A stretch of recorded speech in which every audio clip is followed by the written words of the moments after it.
I wanted to come out today. As you said, I go to Washburn Tech. I'm currently enrolled in the computer repair and networking program. But I also have a little bit of history here in Kansas.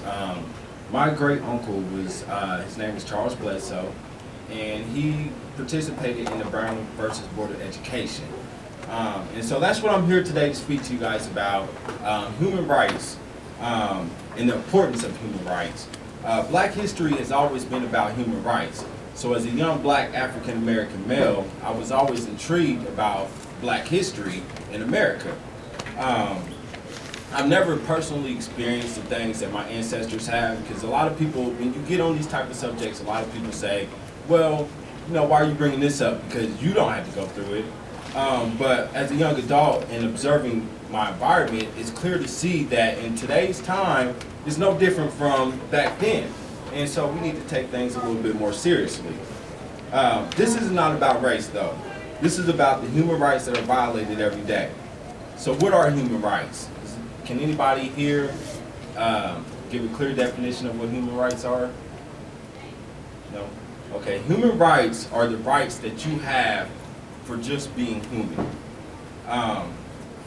Dr. Martin Luther King Jr. is often only remembered during Black History Month, but to me, I really feel like he should be remembered every day, because he did what nobody else could do, or nobody at the time thought he could do, and that was he helped end segregation.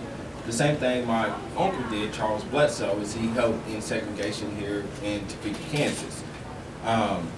Dr. Martin Luther King was a great man.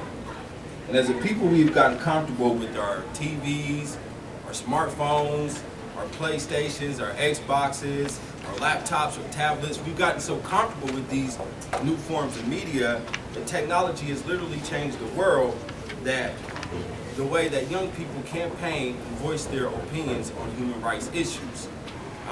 So you might be asking me, you know, Devin, why is this a problem? Why is it a problem on how people voice their opinions? Dr. Martin Luther King once said that we would not remember the words of our enemies, but we would remember the silence of our friends. I want you to think about that, because your voice, your Facebook post, your tweet, your Twitter, your YouTube video, your Instagram, none of this reaches the ears of our lawmakers, Congress, or even our governor. We the people have a responsibility to enforce human rights so that no one's rights are removed or prevented. It is not productive to wait until a law is passed before we decide as a people to get upset or angry about it.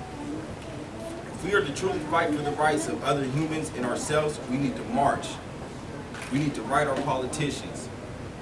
We can even start a petition. We have to put the pressure on them every way that we can. As Dr. King once said, injustice anywhere is a threat everywhere. The Universal Declaration of Human Rights, I'm going to give you guys some history on this real quick. It was adopted by the United Nations on December 10th, 1948. It was introduced by the United Nations Human Rights Commission, which was under the chairmanship of a wonderful lady you guys might all know. Her name was Eleanor Roosevelt. This declaration was adopted by representatives from all regions of the world. According to the Guinness World Record, it is the most translated document in the entire world.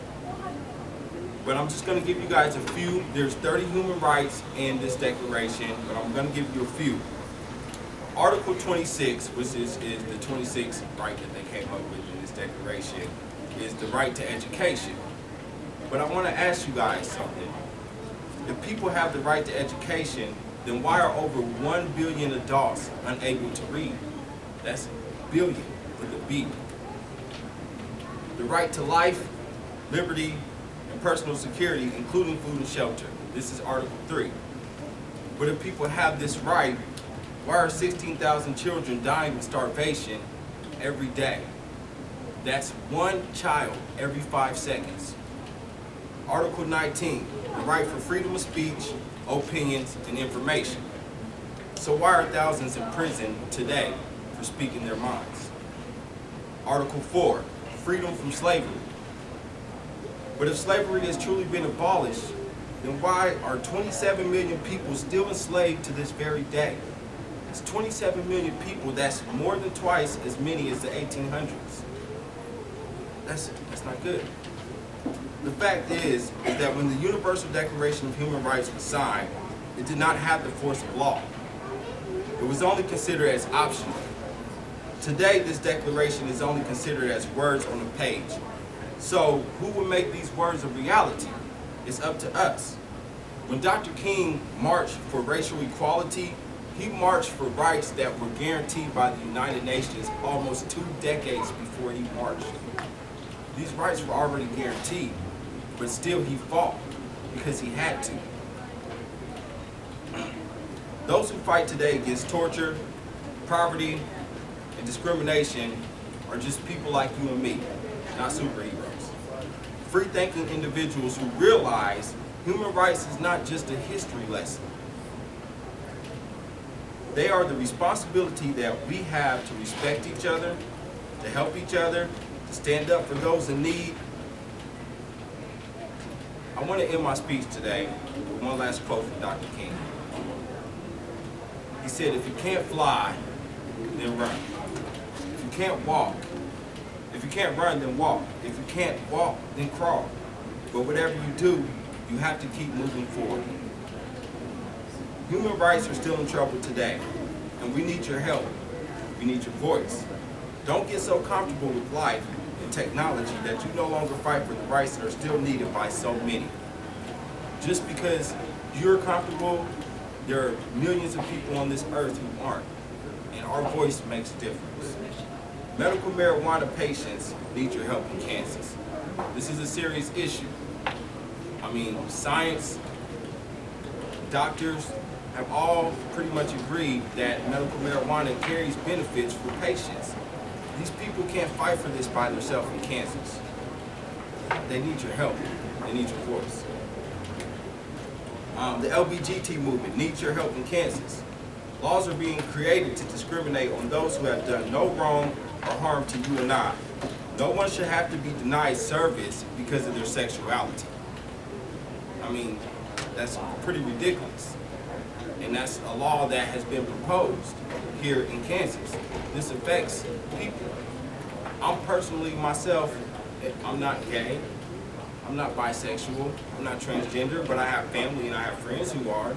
And if I want to go out and enjoy a meal with them, I should be able to do that without being refused service because of their choice of whatever they are.